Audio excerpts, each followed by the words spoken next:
Hello viewers, welcome to my channel before the dine. இன்றைக்கி இந்த வீடியோவில் சௌசௌக்காய் சாம்பார் அதுதான் பார்க்க போகிறோம். எப்படி செய்கிறதுன்னு பார்க்கலாம். தேவையான பொருள் பாருங்கள். சௌசௌக்காய், துவரம்பருப்பு, சாம்பார் பொடி, மிளகாய்த்தூள், கறிவேப்பிலை, சின்ன வெங்காயம், புளி, கொத்தமல்லி, தக்காளி, மஞ்சள் தூள், பருப்பு வேக வைக்கிறதுக்கு தக்காளி, பச்சை மிளகாய், பூண்டு, சின்ன வெங்காயம். இந்த பொருள் தான் தேவை. எப்படி செய்கிறதுன்னு பார்க்கலாம். ஸ்டவ் ஆன் பண்ணி பேன் வச்சுக்கோங்க. அதில் கழுவின துவரம்பருப்பு சேர்த்துக்கோங்க. தேவையான அளவு தண்ணி சேர்த்துக்கலாம். இதோட கொஞ்சம் மஞ்சள் தூள், நம்ம எடுத்து வச்சுருந்தோம் இல்லையா தக்காளி, சின்ன வெங்காயம், பூண்டு, பச்சை மிளகாய், அதை இதோடு சேர்த்துக்கலாம். கொஞ்சமாக சீரகம் சேர்த்துக்கோங்க. இதோட கொஞ்சம் பெருங்காயத்தூள் சேர்த்துக்கலாம்.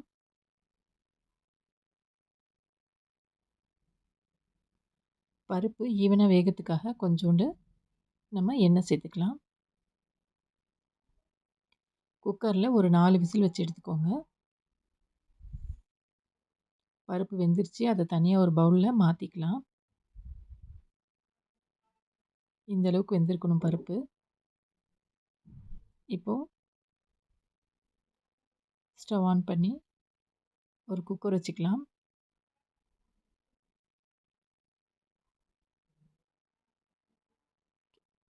இந்த குக்கரில் நம்ம கட் பண்ணி வச்சுருக்க சௌசௌக்காய் சேர்க்க போகிறோம். சௌசௌக்காய் ஓரளவு மீடியம் சைஸாக கட் பண்ணியிருக்கேன். அதை இதில் சேர்த்துக்கலாம். இதோட தக்காளி,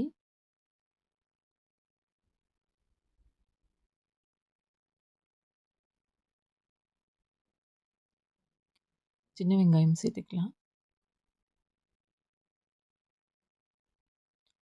சாம்பார் பொறுத்த வரைக்கும் சின்ன வெங்காயம் தாளிக்கும் போது சேர்த்துக்கோங்க. இந்த மாதிரி காய் வேக வைக்கும் போது சேர்க்கும் போது அதோடய டேஸ்ட் வந்து நல்லாயிருக்கும். தேவையான அளவு தண்ணி சேர்த்துக்கலாம்.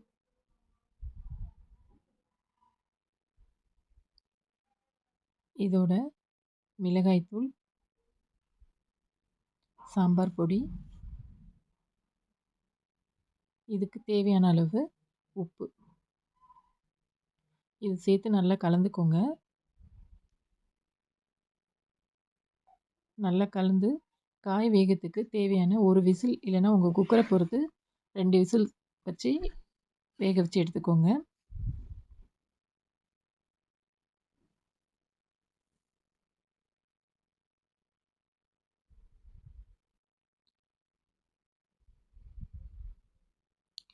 என்னோடய குக்கர் பொறுத்த வரைக்கும் 2 விசில் வச்சா இந்த காய் வந்து தேவையான அளவு வெந்துடும். ஸோ 2 விசில் வச்சு நான் எடுத்துக்கிறேன்.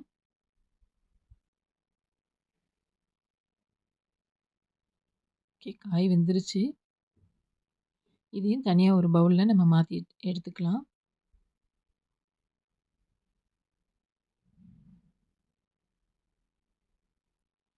காய் வந்து நல்லா வெந்திருக்கு.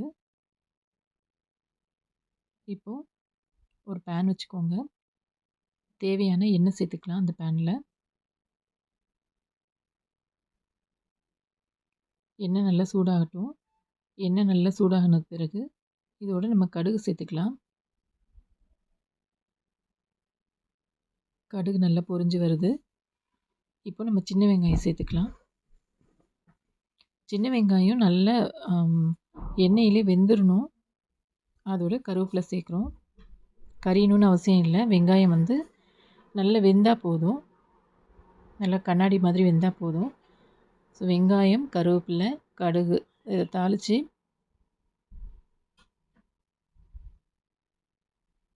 இதோட வேக வச்ச காய் சேர்த்துக்கலாம். வேக வச்ச சௌசௌக்காய் இதோடு நம்ம சேர்த்துக்கிறோம். காய் வேக வைக்கிறதுக்கு ஏற்கனவே நம்ம தக்காளி சேர்த்துருக்கோம். பருப்பு வேக வைக்கும் போது தக்காளி சேர்த்துருக்கோம். ஸோ இதுக்கப்புறம் தேவையான புளி கொஞ்சமாக சேர்த்துக்கலாம். நல்லா கலந்து விடுங்க. இந்த புளிப்பு வந்து இதோடு மிக்ஸ் ஆகி நல்லா கலந்து அதோடய டேஸ்ட்டு பச்சை வாசனை அந்த டேஸ்ட்டெல்லாம் மாறட்டும். தேவையான தண்ணி சேர்த்துக்கோங்க.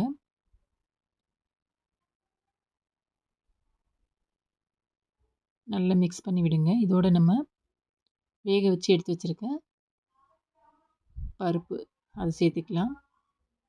பருப்போடு கொஞ்சம் தண்ணி ஆட் பண்ணி அதையும் சேர்த்துக்கோங்க.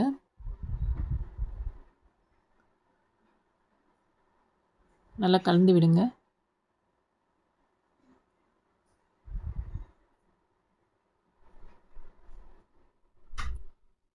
நல்லா மிக்ஸ் பண்ணி விடுங்க. நல்லா கொதி வருது. பருப்பு, வேக வச்ச காய், புளி தண்ணி எல்லாம் சேர்ந்து கலந்து நல்லா கொதிச்சதுக்கப்புறம் கொத்தமல்லி இலை தூவி இறக்கிக்கலாம். நம்மளோட சௌசௌக்காய் சாம்பார் ரெடி ஆயிடுச்சு.